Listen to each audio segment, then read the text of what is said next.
Grazie a voi. Adesso un ricordo di Enrico Caruso.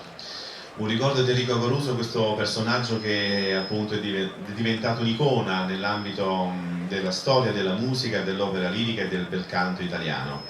Con questa che a mio avviso è la più bella romanza napoletana che sia mai stata scritta. Per voi, Cora Ingrata.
Por